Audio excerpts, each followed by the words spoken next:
Welcome to our second cross-cultural encounter. This starts with a short video about a Mongolian derby champion horse rider. He was invited to Patagonia for a cross-cultural exchange with Argentinian gauchos in Patagonia. This was a great springboard to get the ball rolling between Irina, our vice chair at the time, and Tsengel, our guest from Mongolia, currently living in Chile. We hope you enjoy it.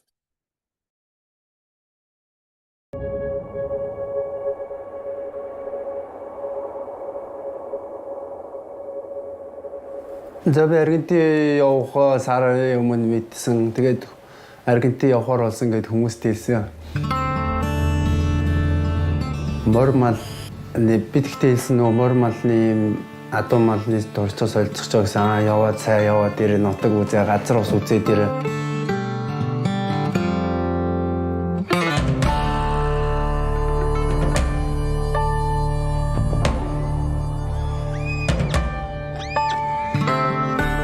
Аргентин улсад ирсэнтэй маш их баяртай байна.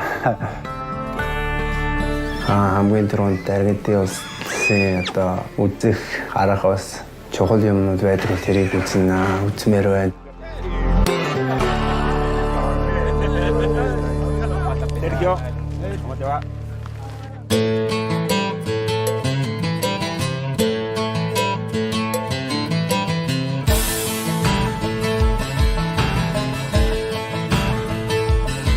We just got here to our base camp, and with us we brought our Mongol Derby champion from our August race last year, Irina.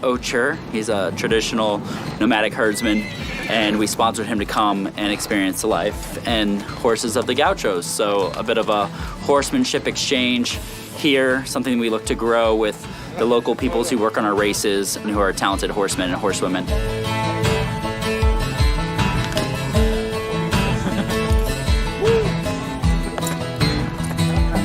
төсөөлсөн шаарл өөр юм байна. Үнэхээр гоё газар байд юм. Шал өөр зүгээр л зилүүд талал байд юм. He's got, tack that he's never seen before. And horses that he's never seen before. They're very big here compared to what's in Mongolia. And he's going to learn from the gauchos. It's a first for him for everything. Гауч нартай уулзах бас их уулзах ямар байдгийг мөрд адуу мал нь ямар байдгийг тэр хоёрыг бас адилхан адууны одоо надтай адилхан адуучин хүмүүс юм шиг байгаа.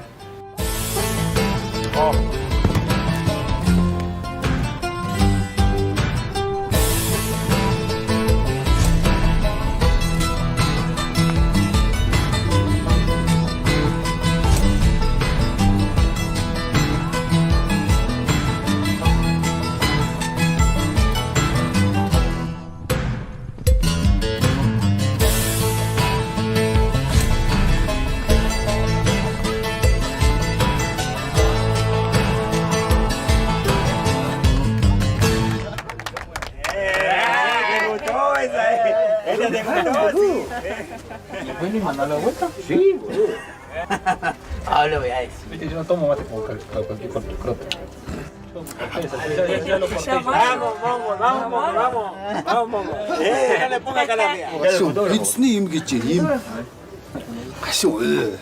Гүү бала барьдаг тийм юм тэгээд нөгөө айрг уг нь Монголд очдог айрг уулгаад ийм байдгийг гэдгийг бас. It's very wonderful to see how Erden got on with the Guachos immediately, like they're exchanging experiences. What a beautiful horses. Yes. What a beautiful video, and exchanges like that and cross-cultural communication makes us closer and makes our cultures richer. And it's just such a wonderful thing, seeing an example of a Mongolian nomad going to Argentina. Amazing. Tsengel Ma, it's such a pleasure meeting you today. Tell us what your name means, because it's such a beautiful poetic name. Thank you. Yeah, it's very nice to meet you too. And my name is Tsengel Ma. It's my full name. And Tsengel means happiness. And Ma means the female goddess from the Buddhism, because Mongolia is a Buddhist country. And my mom, she normally called me Tsengel, but when she's angry, she would call me Tsengel Ma. So I could immediately know that she's not happy about something. I It's just, think it's universal. Mothers, when they're angry, they call their children by their full names, whether you're in yes. Mongolia, Chile, Russia, or the US. Oh. How wonderful. What a beautiful and a very appropriate name for you, Tsengelma. Tell us a little bit about yourself. Where were you born? What was it like living in Mongolia? And when did you move to Chile? Yeah, I was born and raised in Mongolia, and the capital city called Ulaanbaatar. Mhm. Ulan means red, Baatar means hero. It's the capital city of Ulaanbaatar. I grew up there, and until turned 13, because when I was 13, I moved to China to study in Oh, China. So I can say it was my first experience being abroad, also being in a different culture, different people. So it's an eye-opening experience as a very yes. young girl. And I studied my high school, my bachelor and master in China. So I can say like pretty much half of my life I spent in China. So where I met my husband, Alfonso, his name is Alfonso. And I can say because of love, I moved to Chile. This is how I end up in Chile right now. That's amazing. And how long ago did you move to Chile? I have been in Chile. It's been 5 years. Yeah, 5 years. 5 years. Wow, what a transition. Personally, my family history is also connected to China because my Oh, interesting. grandfather was born in China. Oh, And due to political reasons and the borders being closed, his mother could not return back to the Soviet Union. So he lived and worked in Shanghai for many years before he was able to return. And he spoke Mandarin like a native, in addition to oh, six that's other really. languages. Oh, six other languages, Yes, many. yes, I had a very talented grandfather. But what an exciting life you have had being in Mongolia, then China, then Chile. And probably Mongolia and China would have certain similarities as being reactive cultures based on the Richard Lewis model, but Chile is probably the opposite of what you have known before you moved to Chile. Tell us a little bit about your transition and adjustment mechanisms. I can say, as a Mongolian, we are people who has nomadic culture, Yes. and nomadic culture is nomadic people from the very old time used to, because of the weather, the season change. We should always moving, so it's in me. So. Um, uh, Adapting to Chile, coming to new country, new environment wasn't hard for me, I can say. Okay. Also, also we have a word that as a Mongolian, if you enter to different culture, if you drink their water, you gotta respect the culture and adapt the culture. Like so, it wasn't hard for me, but the only hard thing was to learn the language. Yes, I'm sure it was not easy. What a beautiful principle to go to a culture and adapt to it and embrace it and drink the water. I just really love that saying that you have. Did you have any cultural experiences that initially might have caused confusion or dissatisfaction or maybe some frustration when you first moved to Chile? Cultural difference, I can say Chilean people, I would say they're open for some things, close to other things. But as a Mongolian, also experiencing the Chinese culture, um, some things that we could open. Here you cannot be. For example, in our country, we could directly to say your appearance. Oh, hi, or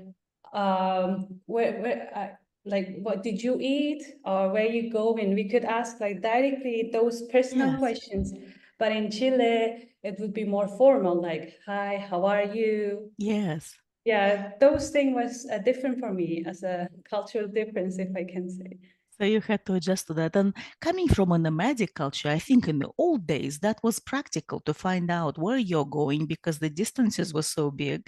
So people Yes. were kind of helping each other out by Did you eat? Yes, we would exactly, ask. exactly. So there was some practical use in the old days, I'm sure, to those questions, and they are considered to be quite normal. And so you moved 5 years back to, you moved to Chile. You have a beautiful family, you have a husband, you have a small son, and now you're teaching as well and started your business. Tell us a little bit about your teaching experience and starting a business in a brand new country for you. Yeah, my teaching experience, I had the experience teaching to Mongolian student Chinese and to Chilean student Chinese language. And the difference was Mongolian student is more, the Chilean students are more open. They can say their opinion. If you ask a question, they would reply immediately.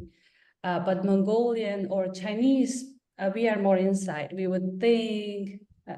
We are not like Chilean to open. So this was the difference between Mongolian and Chilean students. Well, in our cross-cultural communication theory, we say it's direct and indirect cultures. So Yeah. Chile being more multi-active, more direct in expressing themselves, Yes. it's common in a business culture to voice your opinions. In Mongolian, and probably Chinese to the same extent. It's a more indirect culture. It's called the reactive culture, where this harmony is very important. And therefore, you don't want to offend anybody or to sound too aggressive. And therefore, you have to adjust your communication one way or the other.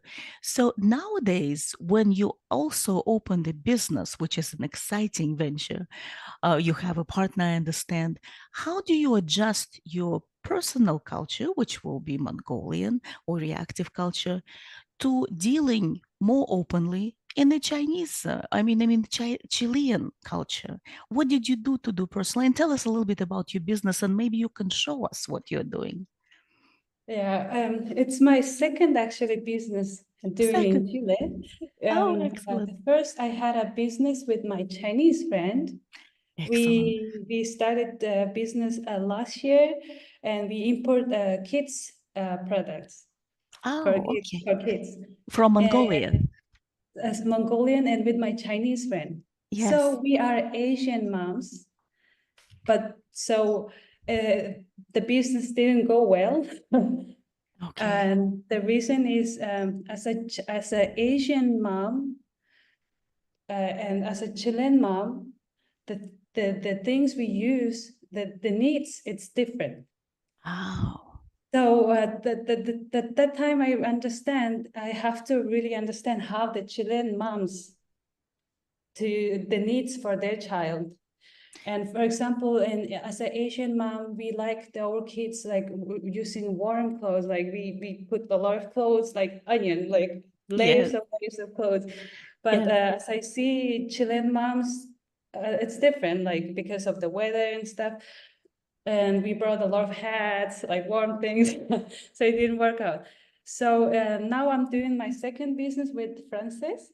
She born, raised in Chile. She understands the Chilean people, understand the culture, understand the needs of people as a Chilean. So It's extremely important as a business person to understand the culture of the market where you're trying to operate.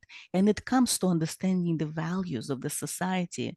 So you have drawn the hard lessons from your first business, saying that it was important to understand what was driving Chilean moms, what was important for them. And probably it wasn't the warm hats, given maybe the climate or the living conditions. I mean, when I lived in Russia, even with working with the cosmonauts and astronauts, they're probably one of the healthiest humans on the planet. The old ladies in Moscow would stop them and tell them that they're not dressed warm enough because they were concerned that the Russian winter would make them sick. So they were saying, put up a scarf, put up a warmer hat. So for you as a Mongolian, it's understandable. But for them, from somebody coming from Texas, that was not understandable. Why would old women stop them on the street as they're going around their business and were telling them to get up a warmer layer, another layer or two? So, yes. So tell us about your second business. Our second business, we are importing cashmere from Mongolia, which I'm using right now. I'm wearing our cashmere. Beautiful. It's warm Absolutely and stuff. beautiful. Yes. And Yeah. cashmere you can wear winter or summer. It's a natural fabric that is very good for you, and then it keeps the warmth, or it can be keeping the coolness depending on the conditions you are. Yes, also very sustainable, which is now needs for us the world. And so the cashmere, the weather here in Chile, especially in Concepcion, it's cold, and during the winter it's cold and humid. So as you mentioned, the cashmere, it's sustainable. It's a material that's breathable. So it's not Yes. only for summer or winter. You can use it for all seasons. So during the winter, I used to use my cashmere. It's very warm, and I really love to use it. But same time, I want to share to Chilean people to know Yes. how wonderful, how good is it.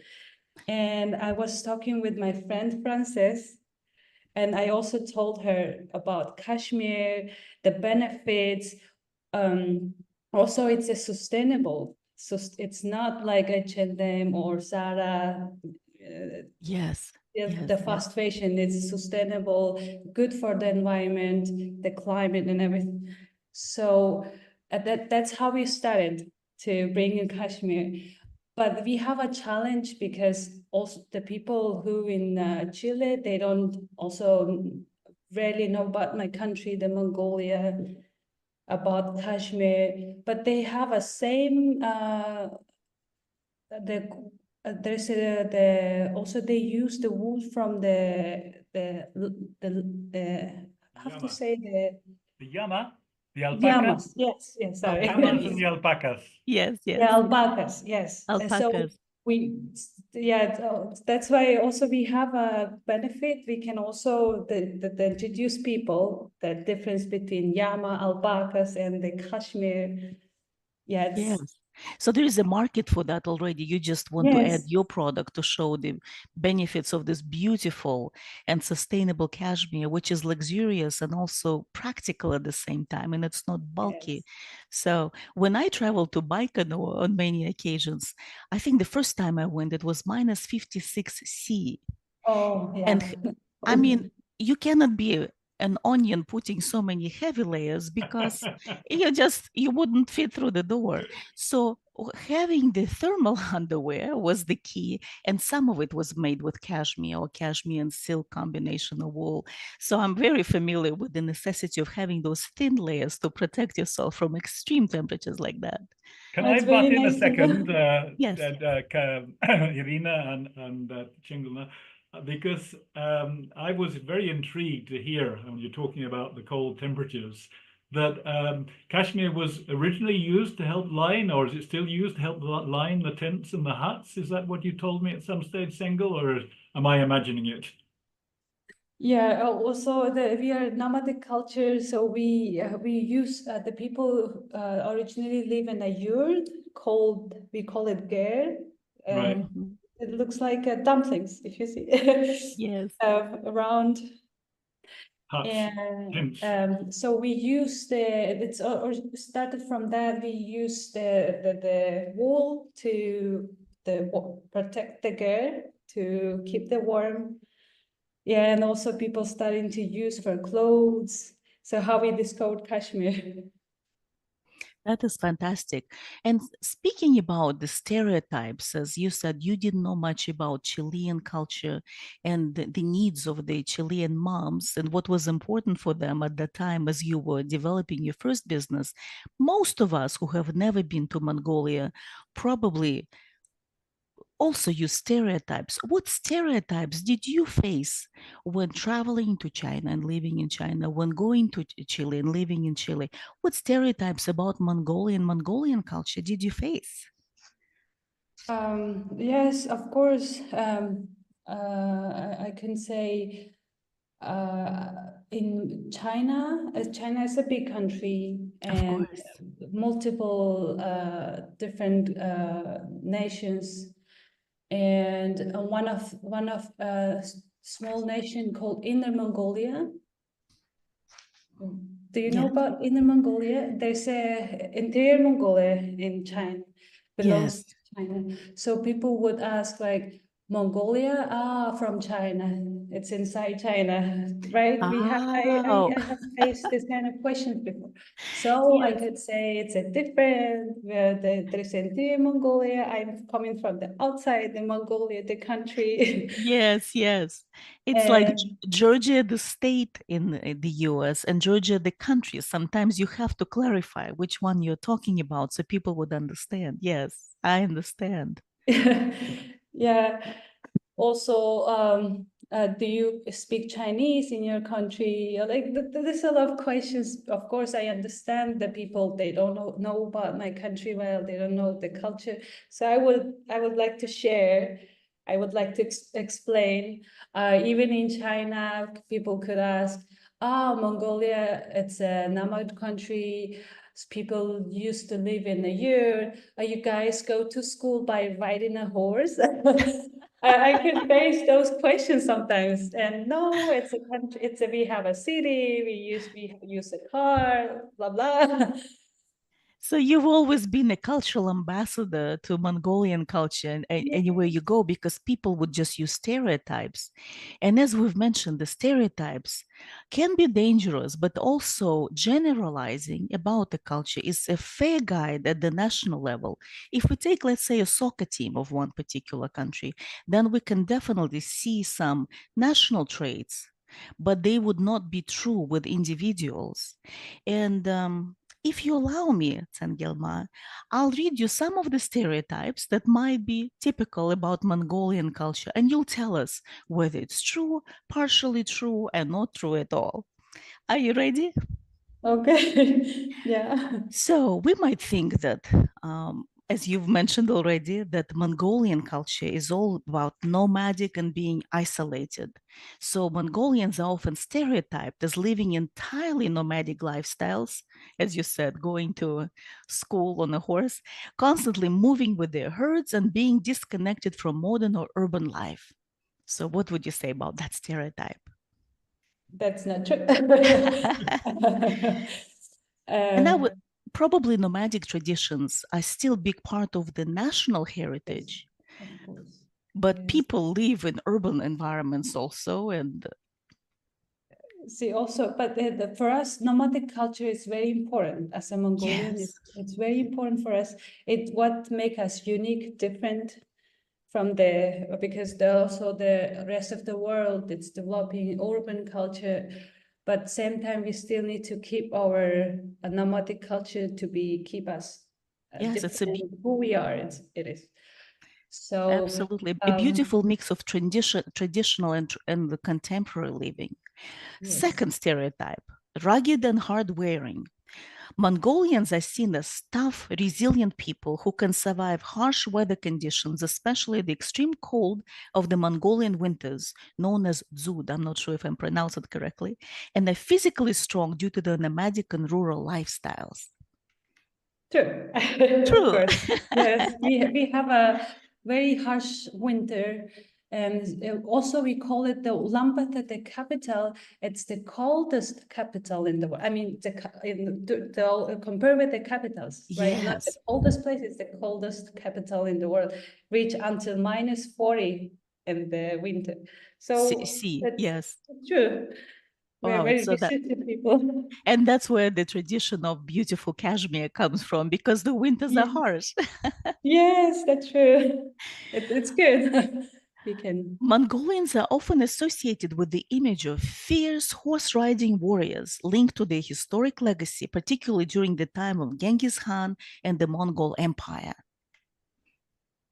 Yes, we are very proud of our history and also the horse. It's also as you watched the video earlier, the horse. It's very important in for our Mongolian people, especially Yes, for Mongolian men. yes, yes, I absolutely. must come in there for a second because Yes. I'm sure you won't believe this, but when I was at university, do you know what my nickname was? No. Genghis Khan. Oh, Because how I used to have a interesting! big mop of black hair, and I used to have a mustache that came all the way down here. And I suppose I just became the violent Genghis Khan. The violence. Philip, I would agree with that nickname because you have conquered the world with your diplomacy Oh, and Oh yeah, cultural awareness and okay. bringing peace around the world. So I would fully agree with your nickname of Genghis yes, me Khan, Philip. too. Okay. Agree. But a Pacific Interesting one. to I'm know. glad you put that. because- Okay, ready for a couple more stereotypes about Mongolian culture? Yeah, okay, of course. So Mongolians sometimes perceived as highly traditional and resistant to change, living in yurts known as gers, wearing traditional clothing and following ancient customs. Yes, we do. We do still following our ancient cultures, and during our important national days, we use our traditional clothing. It's also I think same in China. The people in China as a person who know the Mongolian culture and Chinese culture, we are the people who respect our culture, the culture coming from hundred thousands of years. We still Yes, keep respecting and continuing. Yes, that's absolutely. good. But for someone who is not very familiar with the modern Mongolia, it's probably important to remember there is rich tradition and history of Mongolia, but also most people probably live in modern living environments. So they probably don't wear traditional attire on a daily basis, but maybe for some significant holidays and celebrations. Would you agree to that? Yes, we live in the modern life, but still some significant, important days, we still would like to use our traditional clothing. Yes, yes. So it's a That's nice true. balance between the tradition and modernization nowadays in Yes, Mongolia. yeah.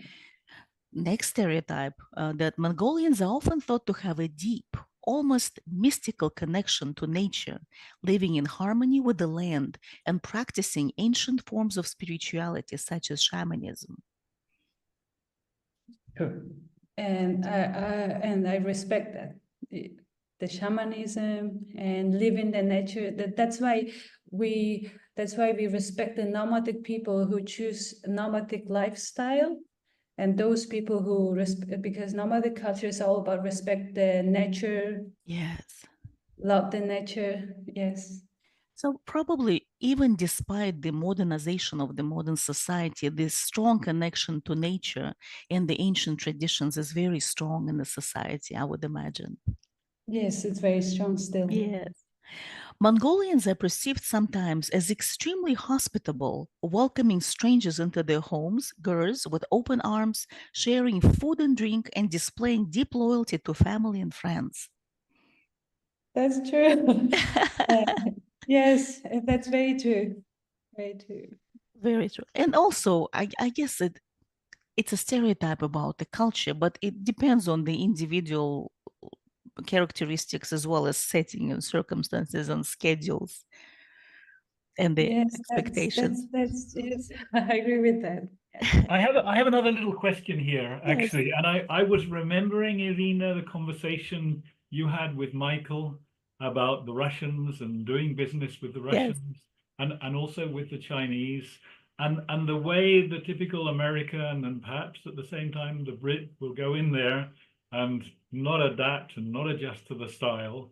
I remember very much the recommendation that you both had about sharing photos to try and create a link Yes. between people. If I was thinking about you, Tsengel, and I know you were visiting suppliers and factories from where to buy your products. I was just wondering if you would have any advice for example, the buyers from Falabella or some of the international chains that were going to try and do business with these people, with their traditions. Would you have any particular tips on what to Yes. avoid doing? Be very careful not to do this and be very careful to do that. Yes, it's all about cross culture. So Mongolian people, as I said, we are a nomadic culture. The people who adapt the environment very fast, but still we keep our tradition. Still we are. So Mongolian people, if you want to do business with Mongolian, it's you have to do the first step, the friendship with them, like first to know the people and talk like as like Russian, to show in the photos, to it's all about the human feelings. So in Mongolia also a lot of time the businesses go by human feelings, right? Yes, yeah. So if you want to do a business to Mongolian people, it's like we do first the human feelings. It's that's the difference between if you want to do business to American people, right? It's so Mongolian people first. If you want to do business, maybe you can bring the Chilean people. Maybe bring some small gift. It doesn't need to be like expensive, like something to like feelings. So start with that. And later you have to go to eat with them to know better. Like, so first you have to make a connection to Mongolian people and then start talking with the business. So you have to drink the fermented milk, is that correct? like Adwan in the video. I don't think he appreciated very much the oh, what's it called, the mate, which he had to drink in Patagonia, and I think he yes. was looking forward to torturing the Yeah, the it's called Argentinians perek. with the fermented what is it, sheep's milk? No, it's coming from horse, and also it's in Kazakhstan also Yes. to drink that fermented milk. It's a Oh, nomadic culture. it's horse milk. Yeah, it's coming from horse. Wow. It's a horse milk. That's what I saw in the video. I saw them milking horses, and I'd never seen that before. Yes, yes, very interesting. So that's a very good question about how to adapt for Chilean businessmen to the Mongolian culture to be successful, as well as to Mongolian entrepreneurs coming to Chile, expanding the market into Chile, and how to adapt. If we look quickly at the Mongolian culture, based on the Richard Lewis triangle, then it's more of a reactive culture, where reactive, if we remember the three types, the linear active, which is task-oriented, highly organized. So US is one great example, Switzerland, Germany. Multi-active, relationship-oriented and flexible in Chile is one great example of a multi-active culture. And reactive cultures, listening-focused and harmonious, and Mongolia and China being great examples of that. So how to adapt for a Chilean person? You've mentioned building trust and building relationships is very important.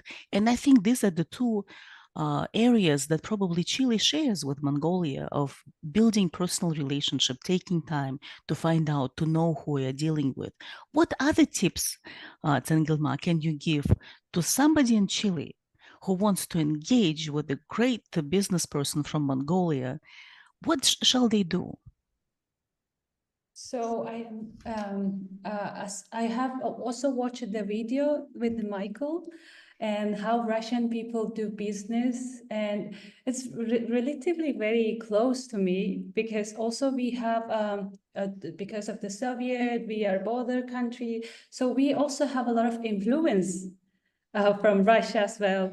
Yes, And definitely. also, I mean, so I can say I have met the people coming from like Kazakhstan or Kyrgyzstan, all the Soviet countries, and also we're nomadic people. So we have a lot of familiarity into our culture, our character, and so it's that's why I mentioned the building the trust first before doing business. It's very important too, because also we drinking alcohol, like being together, a meal, Yes. drinking alcohol. So we think that people who drinking alcohol, they have the real character, that the real personality is going out. So you have to be a good drinker if you want to do a business with Mongolian people. That's good news. Excellent. And take time to get to know your partner and maybe share some family stories or the lifestyle of photographs. Yes. The cultures. Irina, I don't want to appear to be correcting you, but when I first arrived in Chile, I got the impression as well that we were coming to this very multi-active sort of tropical culture. Yes. And in fact, the Chilean tends to be known as the British of South America. Because I think there was quite a lot of influence from the British with the saltpeter mines, the nitrate mines, and obviously the Germans, the Yugoslavians, etc. at the same time. Right. So I think that has, if you look on the model, we tend to be a little bit less tropical, if you like, than the people from the Latin American tropical sort of style. And then Alejandro was making a comment there. What was your comment, Alejandro? The British are the Chilean of Europe, not Okay. Okay. Well, and I think you're absolutely right, Philip. But if you compare Chile with reactive cultures, then it's definitely multi-active culture, but it does have the elements of both reactive and linear active. And the reactive, as what you're referring to, is the harmony, the respect of hierarchy, and using some of the indirect method of communication, especially when it comes to criticism. So you're absolutely correct. So among maybe the multi-active cultures, Chile is more maybe the reactive, but if you compare to the true reactive cultures, and including Finland or Japan, then definitely Chile will be a multi-active culture. Absolutely. Yes, that's a great comment. That's a great comment. And Tsengel, so when we look at reactive culture and when we look at the multi-active culture, maybe for somebody coming from Mongolia, maybe adapting to maybe emotional expressiveness is necessary, maybe not to be swayed by it. When somebody does business with Chile, what would you say about that? Adjusting your communication style.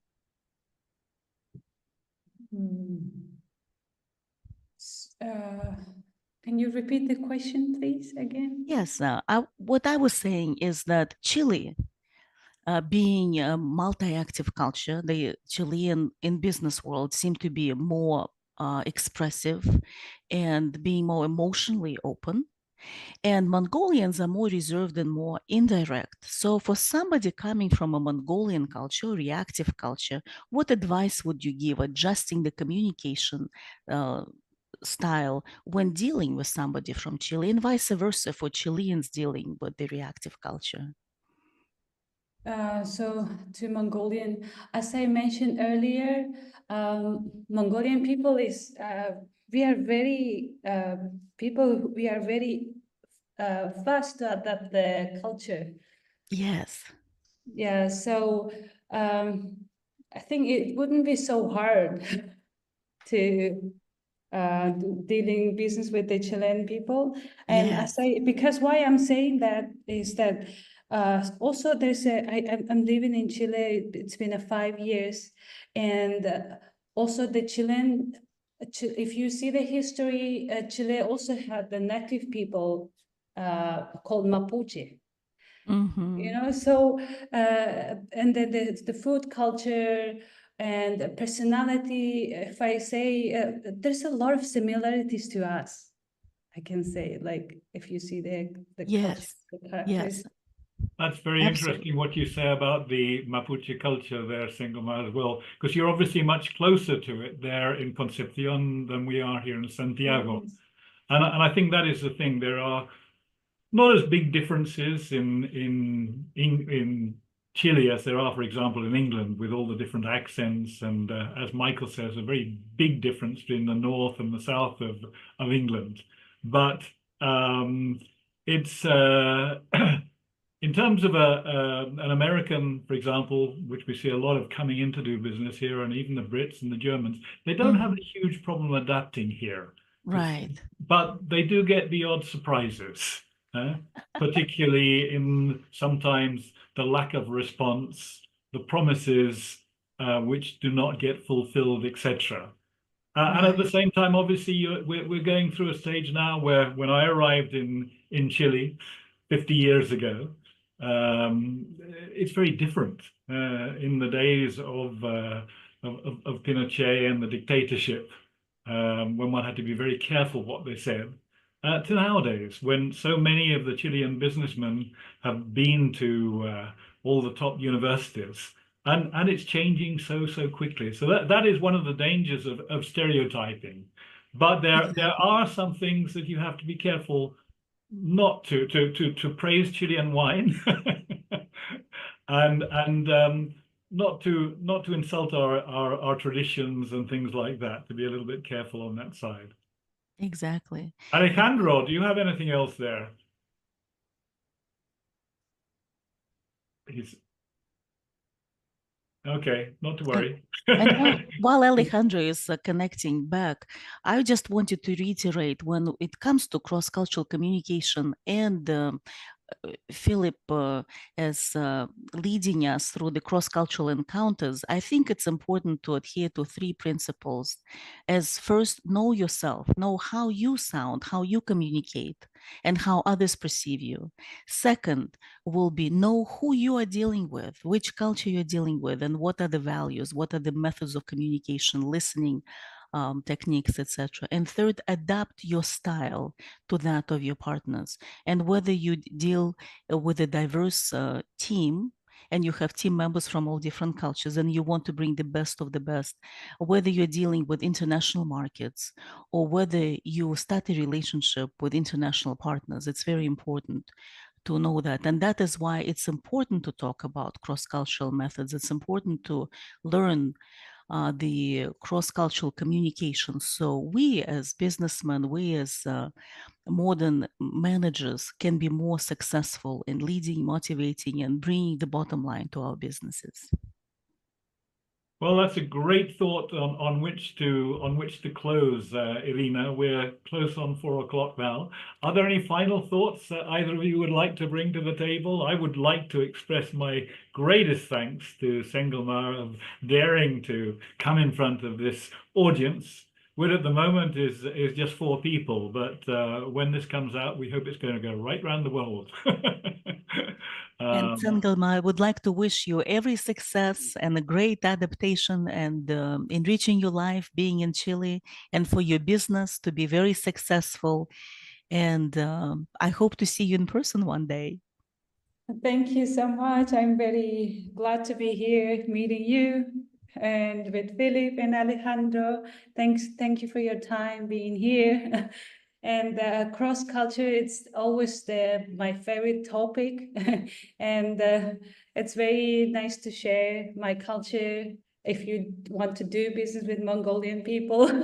And thank you so much. you're very brave coming in to talk to us openly and directly about all different things related to cross culture. And Philip and Alejandro, thank you so much for inviting me back to the cross cultural encounters. It's a great honor for me. Thank you. That's absolutely wonderful. What we all must do is make a point of meeting up in the Atacama Desert, in the Valle de la Luna, where Irina can entertain us with her stories of space travel, cosmonauts, and all her work with the NASA there. Okay, lovely to see you all. Take care. Thank you. Thank you. All right.